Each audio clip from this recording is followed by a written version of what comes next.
오늘은 그 정보보호론 기초인데 지금 뭐 중요하게 할 얘기는 뭐 기초라고 해서 뭐 이렇게 너무 쉬운 부분이 나가는 게 아니고 전체적으로 내용을 봤을 때 3분의 1씩 쪼개서 기초, 기본, 심화로 나누는 거니까 뭐 그렇게 진도상으로 볼 거지 뭐 이렇게 쉽다 아니다는 아니다는 거고, 그다음에 그 정보보호론에서 보시면 여기 보면 이제 과목이잖아요. 과목이 8개 정도 과목이 있어요.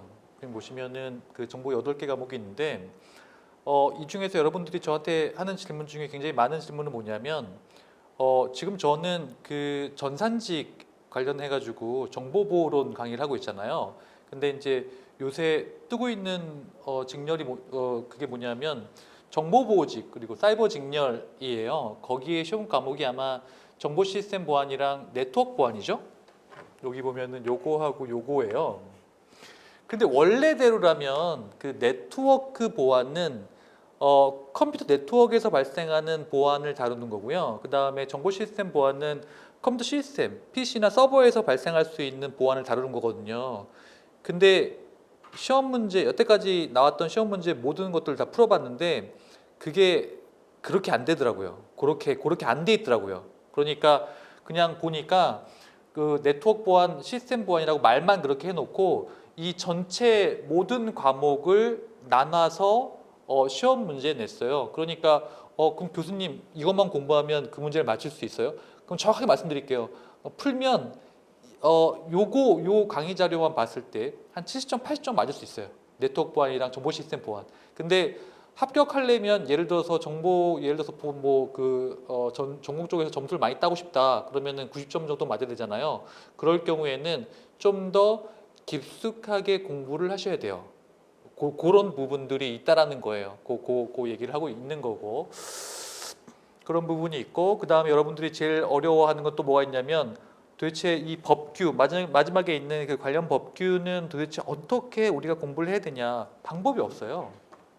왜냐하면 이번에 2020년도에 뭐가 나왔냐면 뭐 클라우드 보안 뭐 나왔는데 그거 뭐 물론 그 메이크 센스한 걸로 이렇게 때려 맞추는 방법이 있긴 하지만 어쨌거나 여태까지 안 배웠던 보안이거든요. 안 배웠던 법규거든요. 그렇게 툭 치고 나오면 저번에 2019년도에는 아마 유럽 관련 개인정보보호법 그런 거 나왔는데 뭐 어떻게 맞춰요? 못 맞춰요. 근데 그렇다고 한다면 우리가 이제 공부를 할 수 있는 건 어쨌거나 기존에 나왔던 걸 토대로 공부를 할 수밖에 없다라는 거예요. 기존에 나왔던 법규를 토대로 우리가 거기서 이제 가지치기를 해가지고 나올 수 있는 게 정해져 있어요. 뭐 이렇게 옛날에는 뭐가 많이 나왔냐면 뭐 이렇게 숫자, 아니 뭐 이렇게 숫자가 뭐냐면 몇 년 뭐 그런 거 있잖아요. 몇 년 아니면 뭐 그 돈의 액수 뭐 그런 거 있잖아요. 뭐 100만 명 이런 수 뭐 그런 거 있거든요. 아니면 그 장관 이름 같은 것들 이런 게 있는데 그런 것들을 토대로 해서 공부를 할 수밖에 없다라는 거를 말씀드릴 수 있고 뭐 그런 얘기들이에요. 그래서 그런 얘기들을 할 수 있고 그래서 있는 내용들은 이제 우리가 이제 공부를 하면서 우리가 볼 건데 어쨌거나 순서는 네트워크 보안 먼저 하고 암호학 먼저 하고 시스템 뭐 이렇게 순서대로 공부를 할 거고 그 다음에 그러니까 전체적인 내용을 3분의 1씩 쪼개서 기초에서 네트워크 보안 3분의 1하고 암호학 3분의 1하고 뭐 이런 식으로 돌아가지고 공부를 할 거라는 거를 말씀드릴게요. 그래서 하나씩 보시면 일단 이렇게 돼요. 지금 여러분들이 길을 잃지 말라고 중간중간에 페이지를 삽입해 놨는데 지금은 이제 10페이지부터 나가요. 10페이지.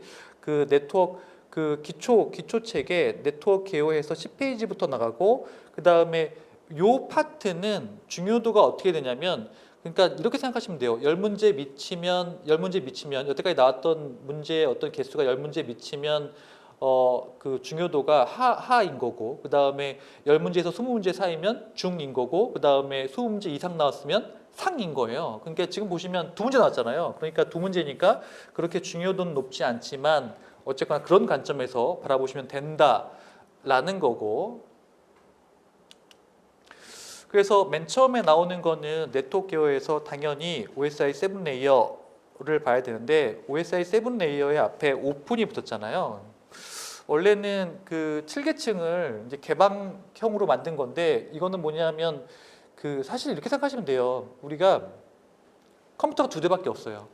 두 대밖에 없고 내가 만약에 패킷을 보내려고 한다면 계층이 한 개나 두 개 있으면 충분히 보낼 수 있어요. 근데 우리가 사용하고 있는 전체 네트워크는 굉장히 많은 컴퓨터들이 있고 라우터가 있고 굉장히 많은 장비들이 있잖아요. 그런 것들을 모두 아우르기 위해서는 계층이 여러 개 있을 수밖에 없어요. 그 얘기를 하고 있는 거고. 그 다음에 요 그림 보시면 요 그림은 당연히 지금 외우는 게 아니라 당연히 이제 그 공부를 하면서 숙달돼야 되는 건데 여러분들한테 희소식은 뭐냐면 우리가 그 네트워크 보안 쪽에서 OSI 7 레이어를 배우고요. 그 다음에 여러분들이 그 컴퓨터 일반의 그 데이터 통신 쪽에서 OSI 7 레이어 다시 한번 배워요. 그러니까 중복돼요.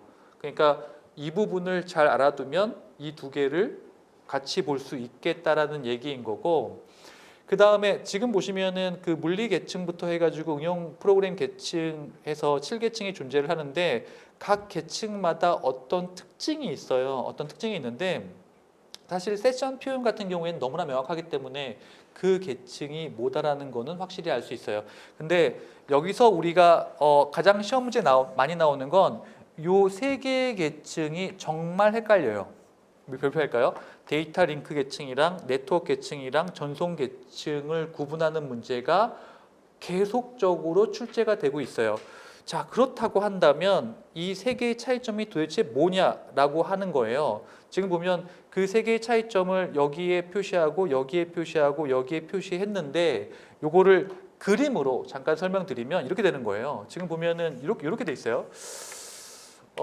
여기 보면은 여기가 소스 출발지고 여기가 D, 여기가 데스티네이션 목적지예요. 그리고 중간에 있는 애들은 뭐 라우터라고 할게요. 편의상 라우터를 통해 가지고 원하는 목적지로 가는 거니까. 그러면 어떻게 되는 거냐면 여기하고 여기 사이의 끝은요 E2E라고 불러요. end to end, end to end. 그리고 바로 옆에 가는 건 뭐라고 부르냐면 P2P라고 불러요. P2P라고 부르고 end-to-end라고 부른다. 요거는 이제 우리가 알아둬야 돼요. 자, 그러면 지금 보면 이 데이터 링크 계층에서 하는 건요. 데이터 링크 계층에서 하는 건 뭐냐면 여기 보면 P2P에서 한 개의 패킷을 보내는 거예요. 근데 여러분들이 알아야 되는 게 뭐냐면 전체 내가 보내고자 하는 건 메시지예요. 한 개의 메시지고 그 메시지가 예를 들어서 뭐 1메가짜리 메시지다 그러면은 쪼개지죠. 왜냐하면 한 번에 보낼 수 있는 양이 1500바이트로 정해져 있거든요. 아, 이거 왜 그래요? 아, 그거는 의미 없어요. 왜냐하면 그 1500바이트 이상 못 보내게 이렇게 네트워크상에 정해져 있는 거니까.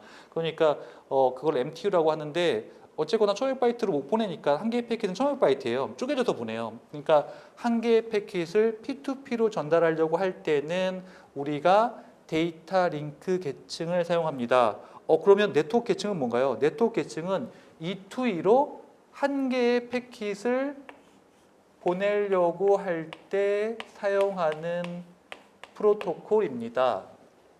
되시죠? 자, 그리고 요 전송 계층은 뭐냐면 E2E는 E2인데요. E2E는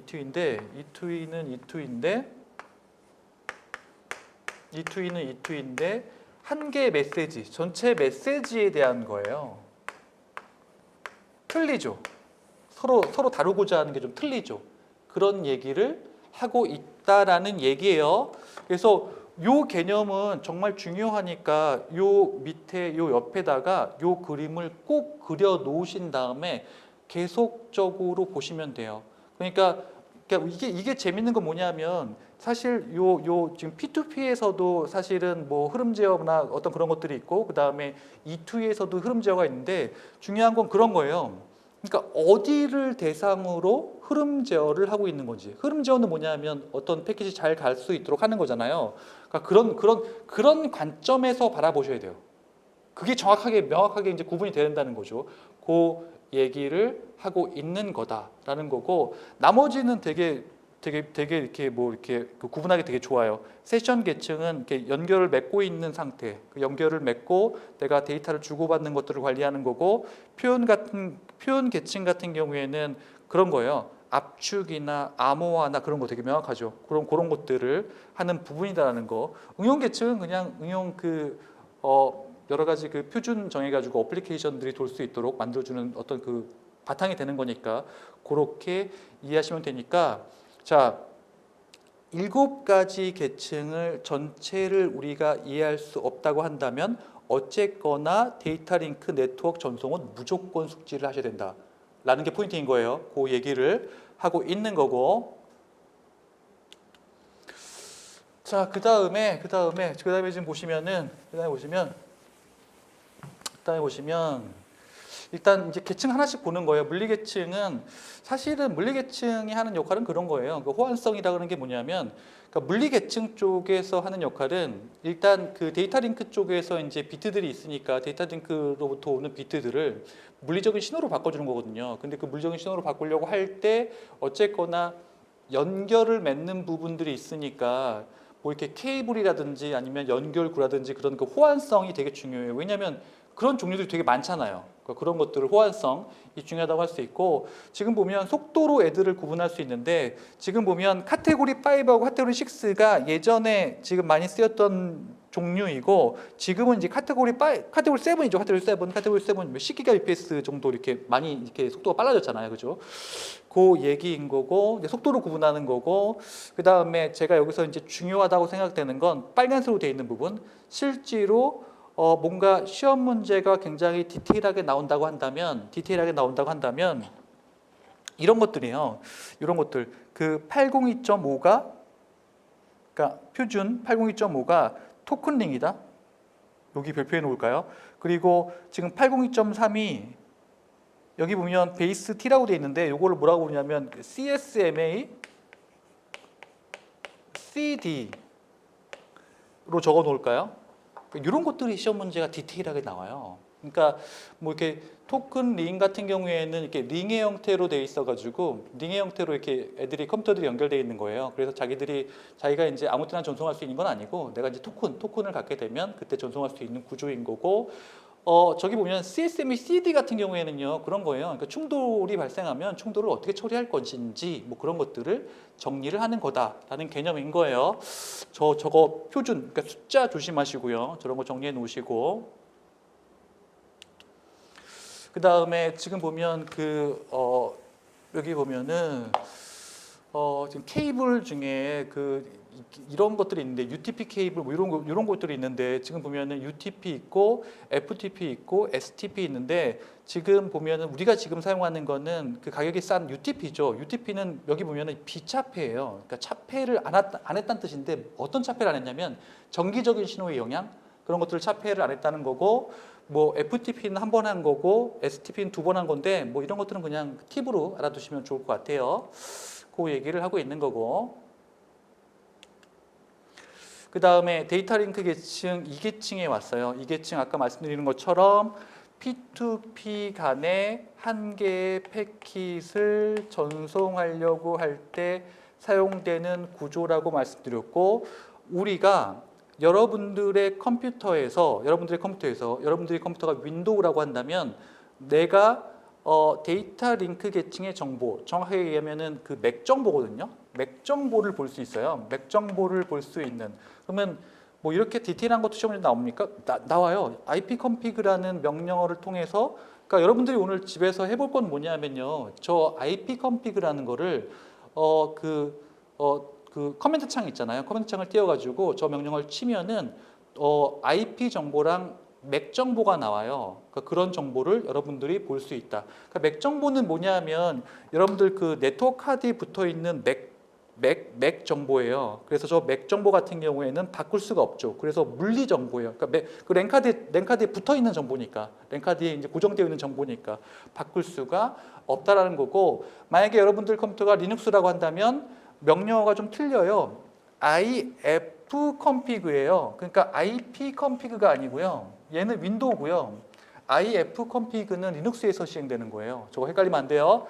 저렇게 해야 되고, 그리고 맥 주소가 어떻게 생겨 먹었냐면 이렇게 생겨 먹었어요. 그러니까 16진수 12개가 있는데 반을 딱 쪼개가지고 앞에 거는 회사에 붙은 거고 뒤에 거는 실질적으로 그 호스트라는 거니까 랜카드마다 붙어 있는 거겠죠. 그 얘기를 하고 있는 거예요. 그래서 이렇게 정리를 하면 좋을 것 같고, 그 다음에 여기서 보여주고 있는 건 뭐냐면,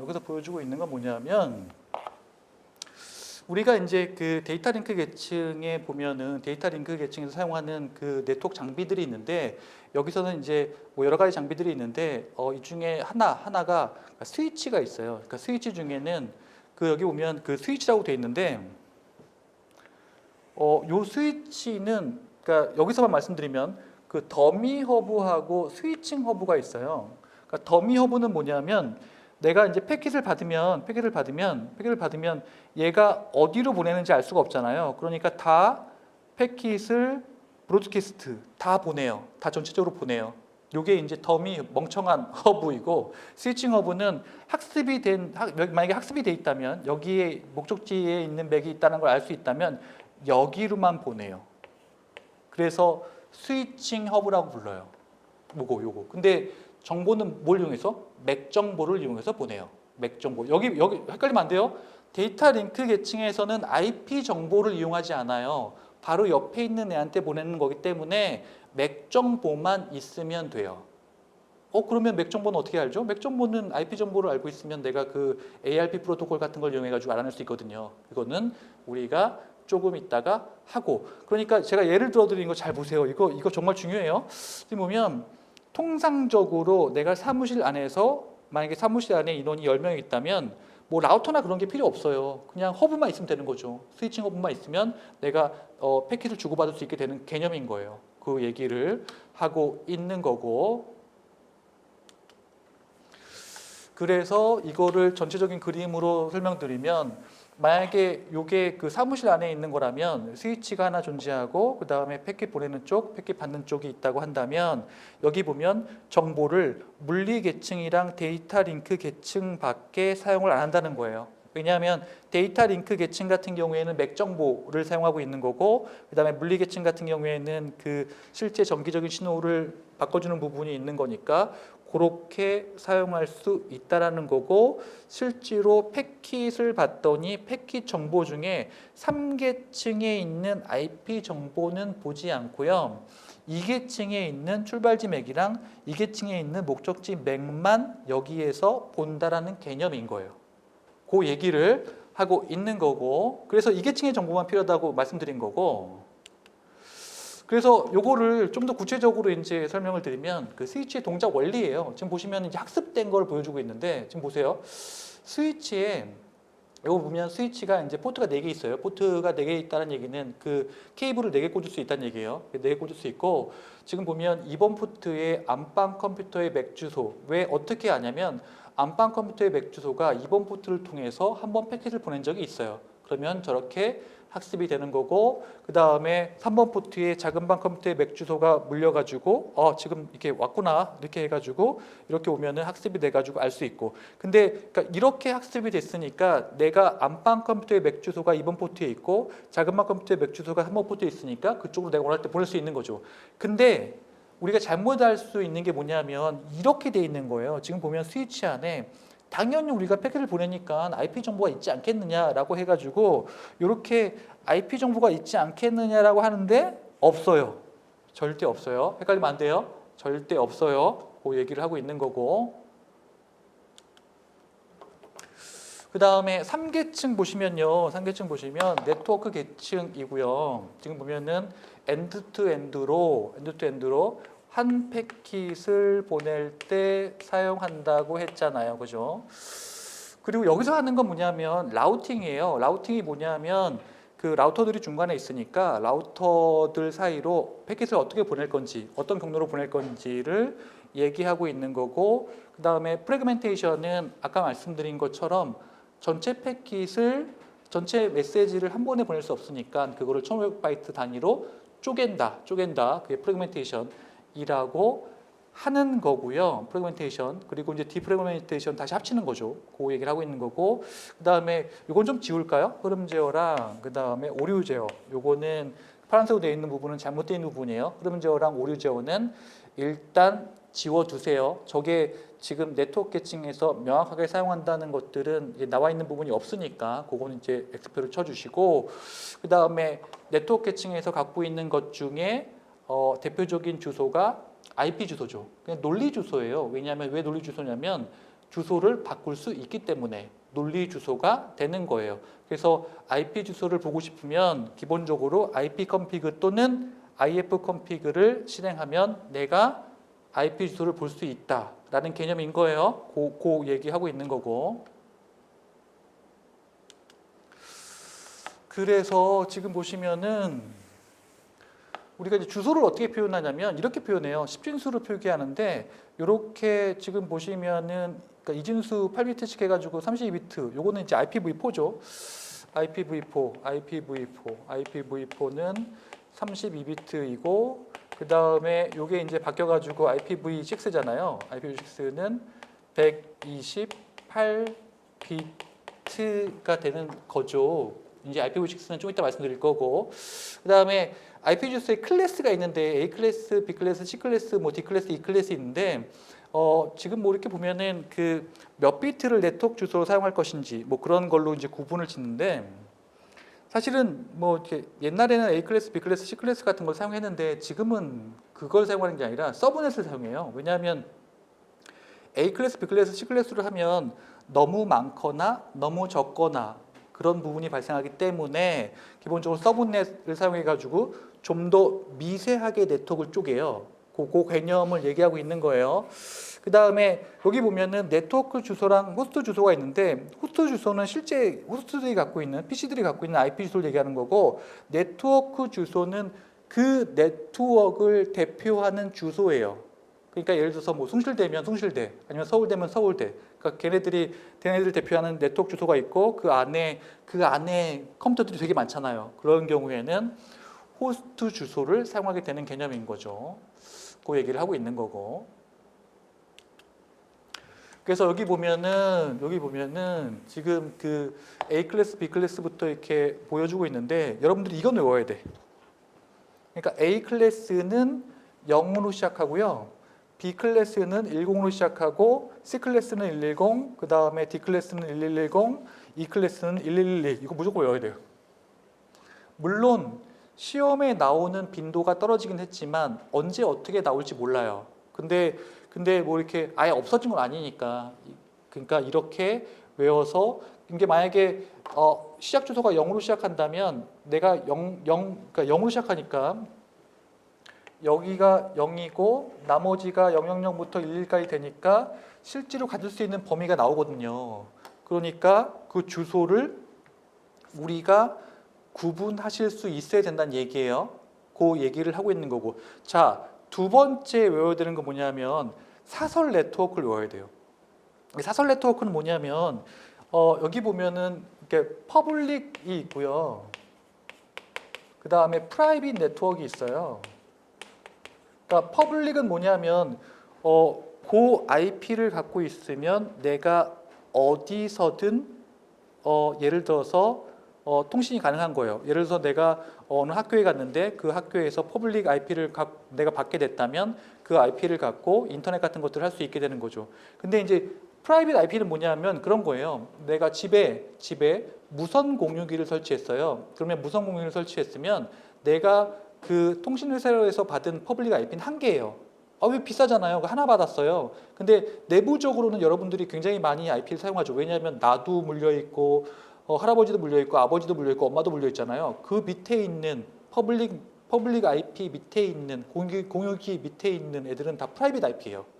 그게 나중에 배울 그 NAT 기능으로 이렇게 되는 건데 어쨌거나 프라이빗 IP예요. 프라이빗 IP 그 공유기를 통해서 밑에 있는 우리가 갖고 있는 거. 근데 그 IP가 아무거나 할당된 게 아니고요. 다 IP가 정해져 있어요. 정해져 있는 게 뭐냐면 이렇게 정해져 있어요. 아마도 여러분들이 집에서 많이 볼 수 있는 건 192, 168로 시작되는 거. 요런 것들 잘 봐둬야 돼요. 그래서 요 프라이빗 IP 있잖아요. 요 영역은 무조건 기억을 해두시는 게 좋아요. 근데 저거는 내가 세팅이 돼 있다고 하더라도 외부로 통신이 안 돼요. 저거는 왜냐하면 프라이빗 IP니까 개인 용도로 사용될 수 있는 IP니까. 근데 저게 있으면 좋은 게 뭐냐면 원래 IPv4가 주소가 얼마 안 되잖아요. 원래 바닥나도 바닥났어야 되는데 NAT 기능과 저 프라이빗 IP 때문에 아직도 바닥이 나지 않고 계속 사용할 수 있게 되는 개념인 거예요. 왜냐하면 저거는 외부로 통신이 안 되는 거니까 각각에 있는 집마다 공유기를 설치한 다음에 각각 그 개인 IP, 프라이빗 IP를 갖고 있다고 하더라도 충돌이 안 되는 거죠. 왜냐하면 통신이 안 되는 거니까. 그냥 내부에서만 사용하는 거니까. 그 얘기를 하고 있는 거예요. 그 얘기를 하고 있는 거고. 그래서 요거를 지금 보시면 네트워크 계층에 있는 그 그림을 보여주고 있는 건데 여기에 보면 그 네트워크 계층 같은 경우에는 스위치하고 라우터가 사용돼요. 그러니까 스위치하고 라우터가 사용되는 건 그러니까 스위치는 내부 네트워크 때문에 그런 거고 라우터는 외부로 어떤 패킷을 보내기 위한 거예요. 그래서 라우터에서는 IP 정보를 사용하고 그 다음에 스위치에서는 맥 정보를 사용해요. 자, 여기 별표할까요? 지금 보면 자신이 같은 연구실에 있다면 스위치만 있으면 되는데 만약에 다른 연구실, 외부에 있는 다른 연구실로 패킷을 보내기 위해서 뭐가 있어야 돼요? 라우터가 있어야 된다는 개념인 거예요. 그래서 이 라우터에 별표하시고 IP 정보를 이용한다는 개념인 거고. 그래서 이거를 이제 그림으로 나타내 드리면 요런 그림을 갖고 있는 거죠. 지금 보면은 여기 보면은 보내는 쪽, 받는 쪽. 그러면은 요게 내부에 있으면 스위치만 있으면 되지만 외부에 있으면 라우터를 통과하게 된다라는 개념인 거죠. 그 얘기를 하고 있는 거고. 그래서 이제 라우터에 대해서 잠깐 말씀드리면 여기 보면은 그 네트워크의 대표적인 장비는 맞는데 게이트웨이라고도 하는데 게이트웨이하고는 달라요. 그래서 이거는 X표 하세요. 게이트웨이는 아니에요. 왜냐하면 라우터는 3계층 정보, IP 정보 이용하는데 게이트웨이는 이런 거예요. 만약에 내가 그 라우터하고는 좀 개념이 틀린데 내가 A 네트워크에서 B 네트워크로 보내기 위해서는 A 네트워크를 빠져나가야 되잖아요. 그 입구에 있는 거예요. 근데 얘 같은 경우에는 여러 개의 프로토콜을 다루기 때문에 전계층에 있는 정보를 이용해요. 그게 좀 틀려요. 그래서 전계층에 별표하시고 그 다음에 요 라우터는 이제 뭐가 좋으냐면 이런 것들 네트워크를 분리해 주는데 여기 보면 그 네트워크를 분리하는 게 그 브로드캐스트 도메인이 있어요. 그 브로드캐스트 도메인은 뭐냐면 브로드캐스팅을 이제 하는 거잖아요. 그러니까 전체로 그냥 패킷을 다 이렇게 보내는 건데 이게 어디까지 보낼 수 있는지 그러니까 분리해 주는 거예요. 왜냐하면 이게 만약에 분리가 안 돼 있으면 전체로 다 보내니까 그 얘기를 하고 있는 거고 그 다음에 여기 보면은 라우터끼리 라우팅 테이블이 뭐냐면은 어디로 패킷을 보낼 것인지를 결정해 주는 거고 그래서 그걸 서로 교환하는 방법이 라우팅 프로토콜이라고 한다. 이런 것들 파란색으로 되어 있는 부분은 꼭 적어 두시고요. 그래서 목적지까지 패킷을 보내는 거를 베스트 라우트라고 한다라는 개념인 거고. 그래서 이거를 좀 구체적으로 이제 보여드리면 이런 부분도 되게 중요하니까 구체적으로 이제 보고 있어요. 구체적으로 보여주고 있는 그림인데 지금 보면은 이렇게 돼 있어요. 내가 이제 인터넷에 이제 이쪽으로 이제 보내려고 하는 거예요. 이제 외부로 보내려고 하는 거예요. 그리고 나는 192.168.0.100이고 그 다음에 그 라우터 게이트웨이라고 한다면 이 게이트웨이가 172.168.0.1이에요. 이렇게 IP가 탈당돼 있다. 그리고 이쪽에 있는 인터페이스의 맥이 AA이고 이쪽에 있는 인터페이스의 맥이 BB고 이쪽에 있는 인터페이스의 맥이 CC이고 또 이쪽 중간에 있는 라우터의 그 맥이 DD라고 한다면 패킷이 중간중간에 어떻게 바뀌어 있는지를 패킷의 내용이 어떻게 바뀌는지를 보여주고 있는 그림이에요. 그 얘기를 하고 있는 건데 지금 이렇게 보시면은 어떻게 바뀌냐면 이렇게 바뀌어요.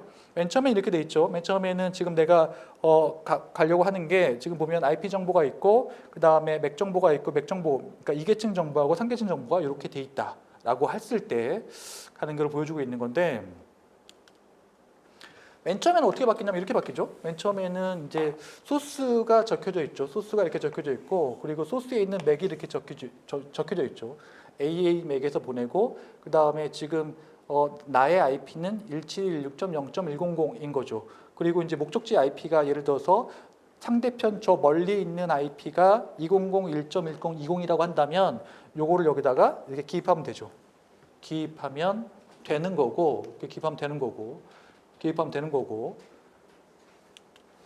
그 다음에 지금 보면은 일단 내가 내부 네트워크에 있는 게 아니니까 200.1.1.20이 내부 네트워크에 있는 게 아니니까 스위치를 통해서 전달할 수 없다. 그러면 이제 게이트웨이 쪽으로 보내야 되는데 게이트웨이 맥을 내가 모르니까 어떻게 해요? 일단 게이트웨이 주소는 알고 있어요. 게이트웨이 주소는 알고 있으니까 ARP 프로토콜 이용해서 ARP 프로토콜이 뭐예요? IP를 보내면 맥 정보를 보내줘요. 그래서 게이트웨이 주소를 줬더니 맥 정보가 뭐예요? BB예요. 그래서 그 BB를 여기에 적어 놓죠. 그러면 라우터로 패킷을 보내요. 어떤 패킷을 보내요? 이 패킷을 보내요. 근데 라우터 입장에서는 이제 AABB는 더 이상 필요 없죠. 왜냐하면 자기가 이제 받았으니까 AABB는 필요 없으니까 벗겨내고 남아 있는 거를 가지고 다시 그러니까 P2P로 보내야 되니까 맥 정보를 추가해 주는 거죠. 추가해 주는 개념인 거다. 그래서 더 이상 필요 없는 정보는 빼내고 새로운 P2P 정보, 맥 정보가 들어가게 되는 개념. 그 새로운 맥 정보는 뭐냐면 바로 옆에 있는 P2P로 보낼 거인 건데 아까 말씀드린 것처럼 다음 라우터까지의 맥이 DD라고 한다면 나는 CC였으니까 여기 보면 나는 CC였으니까 여기 DD까지 서로 또 여기에서 P2P까지 이렇게 보내게 되는 거죠. 그래서 새로운 맥 정보가 들어가서 또 보내고 또 보내고 또 보내고 하는 그런 개념인 거예요. 그 얘기를 하고 있는 거고. 자, 그 다음에 전송 계층이에요. 전송 계층은 4계층인데 얘는 엔드투엔드에서 전체 메시지에 대한 거라고 아까 말씀드렸죠. 기억나시죠? 전체 메시지에 대한 거다 하는 개념인 거고, 얘 같은 경우에는 그 뭐 TCP는 연결 설정을 할 수 있고 뭐 대표적으로 또 UDP는 연결 설정을 하지 않고, 그 다음에 TCP는 신뢰성이 있고 그 다음에 UDP는 신뢰성이 없고 뭐 그런 개념인 거죠. 그리고 그 TCP 같은 경우에 흐름 제어와 혼잡 제어. 그러니까 흐름 제어는 그 엔드투엔드에서 패킷이 제대로 갈 수 있게끔 해주는 거고, 혼잡 제어는 중간 라우터 단에서 혼잡이 발생했을 때 그거를 어떻게 해결할 건지를 제어해 주는 거예요. 자, 그래서 지금 어디에 발표하냐면 TCP의 흐름 제어, 혼잡 제어는 무조건 발표하셔야 돼요. 시험 문제에 자주 출제되고, 자, 4계층에는 어떤 정보가 있어요? 어떤 주소가 있어요? 포트 주소가 있어요. 그러니까 포트 주소는 뭐냐면 이런 거예요. 지금 응용 계층의 어플리케이션들이 뭐 FTP 이메일 뭐 이런 애들이 10개씩 떠 있어요. 그러면 이제 하나의 패킷을 받았어요. 일단 받았어. 그러면 그 패킷이 그 10개의 프로그램 중에 어디로 갈지 어떻게 알아요? 몰라요. 알 수가 없어요. 뭘 이용해서 할 수 있어요? 포트 정보를 이용해서 할 수 있어요. 포트 정보가 뭐예요? 포트 정보는 이 패킷이 도대체 어떤 응용 프로그램의 패킷인지를 알려줘요. 그러니까 예를 들어서 80이면 포트 번호가 80이면 아 얘는 HTTP구나. 아니면 20이면 얘는 FTP구나. 이런 식으로 약속이 돼 있어요. 그 얘기를 하고 있는 거고, 그래서 여기 보면 4계층까지 생각한 패킷의 구조를 보시면 자, 맥 주소, IP 주소, 여기 뭐 있어요? 포트 주소가 붙어 있어요. 포트 주소가 붙어 있다 하는 개념인 거고, 그래서 이거 보시면 이렇게 돼 있는 거예요. 그러니까 포트 주소는 기본적으로 0번부터 65,535까지 사용할 수 있는데 어쨌거나 0번 사용하지 않고요. 0번부터 1024까지는 다 이렇게 예약돼 있기 때문에 사용할 수 없어요. 그러니까 기본적으로 우리가 사용하려면 그 위에 우리가 만약에 어플리케이션 같은 거 개발했다 그러면 그 위에 1025부터 6535까지 사용할 수 있다는 거고, 지금 보면은 이제 우리가 이제 예제를 보여주고 있는 건데 지금 내 패킷이 상대편 쪽으로 보내는데 그 서비스가 그러니까 어떤 응용 프로그램을 사용할 거냐면 그 HTTP예요. 예를 들어서 웹 서버에 접속하려고 하는 거예요. 그러면 목적지 포트가 80이 돼요. 물론 얘를 바꿀 수가 있어요. 서로 약속이 돼 있다면. 근데 만약에 약속이 안 돼 있다면 80이라고 디폴트로 보내는 거죠. 그리고 나의 포트는 큰 의미가 있다 없다? 큰 의미가 없어요. 큰 의미가 없으니까 그냥 임의의 포트임 3405가 붙어요. 그 얘기를 하고 있는 거고. 자, 여기 보시면 그러면 포트 번호를 도대체 몇 개를 우리가 알아야 됩니까? 라고 한다면 여기 나와 있는 1개, 2개, 3개, 4개, 5, 6, 7, 8, 9, 10, 11, 12 이 12개를 무조건 외우셔야 돼요. 시험 문제가 여러분이 생각하는 것보다 훨씬 더 간단해요. 왜요? 이런 류의 문제는 절대 어떤 시시비비를 가릴 필요가 없어요. 왜냐하면 어떤 지문으로 나온 거 있잖아요. 그런 것들은 사실 그러니까 오답일 경우가 있었거든요. 그런 게 몇 번 있었는데 이런 숫자로 나오는 건 절대 오답일 수가 없어요. 그러니까 이런 류의 문제가 정말 잘 나온다는 거죠. 그러니까 요 포트 번호는 무조건 외우셔야 돼요. 무조건 외우셔야 돼요. 그래서 이거는 무조건 외우셔야 된다는 거고 여기서 주의를 기울이셔야 되는 건 뭐냐면 FTP의 포트가 2개라는 거예요.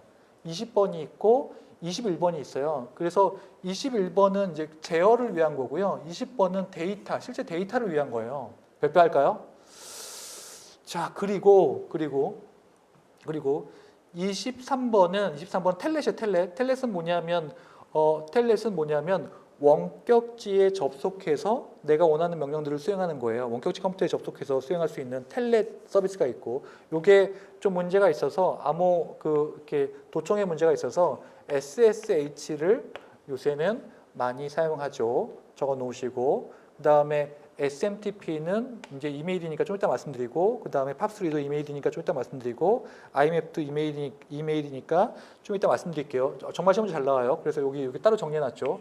이메일 프로토콜에는 SMTP, 팝3, IMAP이 있다라는 거고, 그 다음에 53번 포트 중에 DNS가 있는데 DNS는 뭐냐면 이렇게 이런 거예요. 그 DNS는 뭐냐면 도메인 네임을 주면 IP 주소로 바꿔주는 거예요. 도메인 네임이 뭐냐면 여러분들이 그 네이버로 접속할 때 여러분들은 그냥 네이버라고 치잖아요. 근데 네이버로는 절대 접속할 수 없어요. 네이버의 IP 주소를 알아야죠. 그래서 네이버.com이 도메인 주소이고 그 도메인 주소를 DNS한테 알려주면 거기에 알맞는 IP 주소를 반환해줘요. 그러면 우리는 그 IP 주소를 이용해서 접속을 하게 되는 거죠. 그 얘기를 하고 있는 거고, 그 다음에 지금 보면 69번에 TFTP 있는데 이 TFTP의 앞에 T는 뭐냐면 트리비얼이에요. 트리비얼이 뭐냐면 사소한. 근데 정확하게 얘기하면 얘는 인증을 하지 않아요. 인증하지 않는다는 얘기는 뭐냐면 원래 22번 그 IFTP 같은 경우에는 ID 패스워드 기반이거든요. 물론 뭐 어너니머스도 있긴 한데 ID 패스워드 기반인데 TFTP는 인증을 따로 하지 않아요.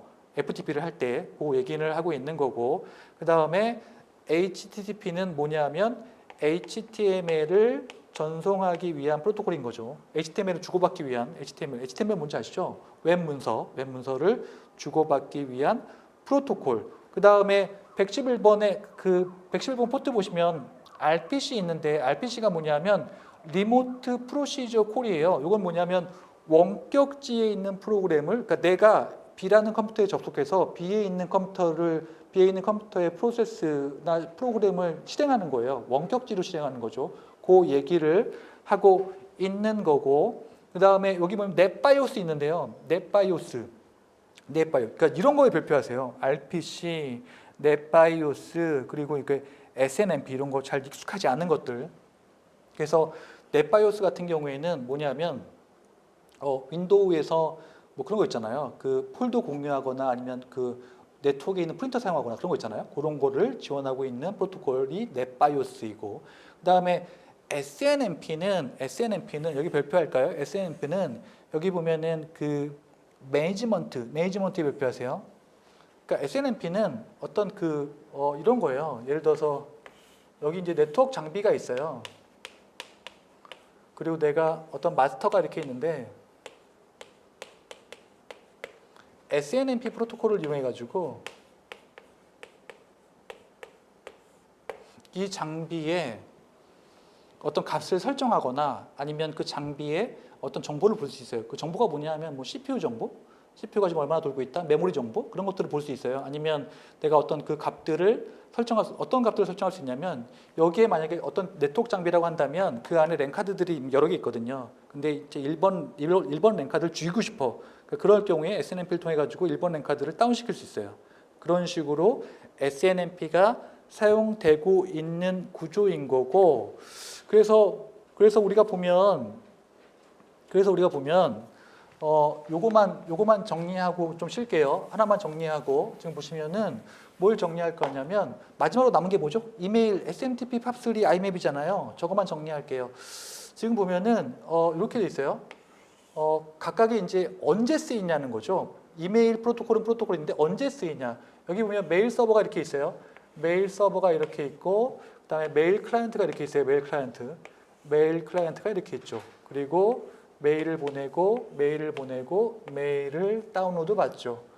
이런 케이스가 있을 때 이거는 그림을 따로 그리셔야 돼요. 여기 보면 메일 클라이언트가 메일 서버로 메일을 보낼 때는 SMTP 프로토콜을 사용해요. 그리고 메일 서버가 메일 서버끼리 그 메일을 주고받을 때는 SMTP 프로토콜을 사용해요. 그리고 메일 서버에서 메일 클라이언트가 메일을 다운로드 받을 때는 팝3하고 IMAP을 사용해요. 그럼 똑같은데 차이점이 뭐냐면 팝3는 메일 서버에 사본을 남기지 않아요. IMAP은 메일 서버에 사본을 남겨요. 이게 무슨 말인가요? 그러니까 옛날에는 여러분들이 사용하고 있는 건 뭐죠? 여러분들이 사용하고 있는 건 지금 이번 방식이 아니에요. 여러분들이 사용하고 있는 방식은 HTTP 방식이죠.